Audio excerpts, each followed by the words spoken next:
This is a story about clothing.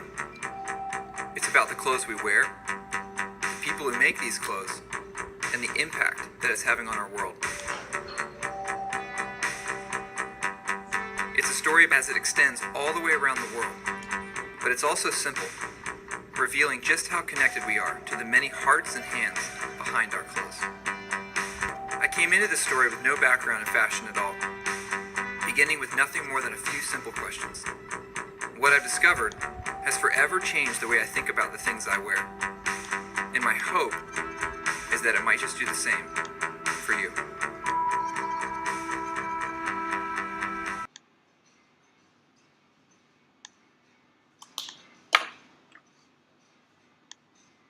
Looking back, I learned that for a long time, most of our clothing was actually made right here in America. As recently as the 1960s, we were still making 95% of our clothes. Today, we only make about 3%, and the other 97% is outsourced to developing countries around the world.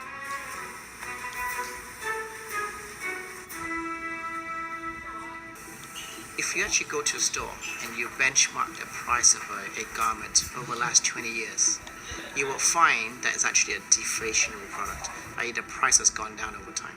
Now, has our cost gone down? Absolutely not, okay? The cost has gone up.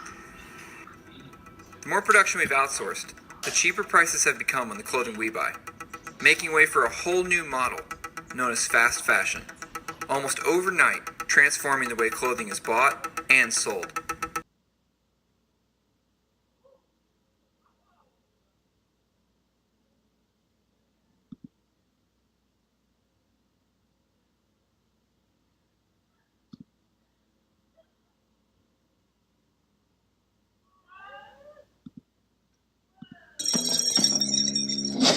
Meet Zara, the Spanish company at the forefront of fast fashion, where speed and disposability are the new black. Launched in 1975, Zara now has almost 2,000 stores in 77 countries. Its parent company Inditex turned over $17 billion last year, helping reclusive founder Amancio Ortega, a railway worker's son, become the 7th richest man in the world. Zara's HQ is a futuristic building known as The Cube in La Coruña, northwestern Spain. Unsafe, and yet they've been forced back in. Many survivors are asking how they could have been forced to return to work when management already was aware of the cracks in the building and workers' concerns on the very day of the collapse. A lot of clothes in American stores are made in Bangladesh by workers who earn about $2 a day.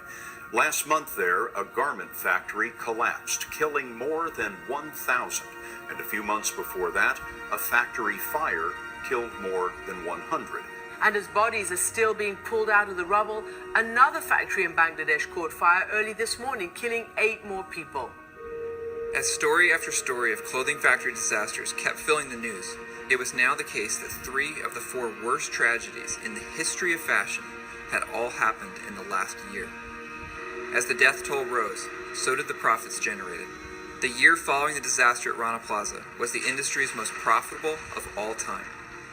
The global fashion industry is now an almost $3 trillion annual industry.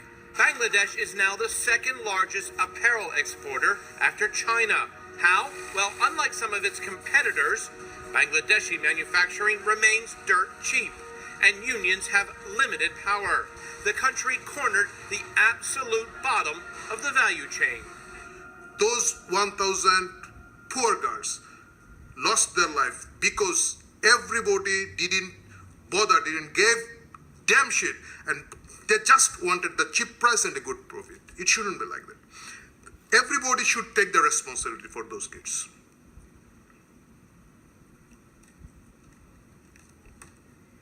That's how it is. And it might coming more. Sorry, but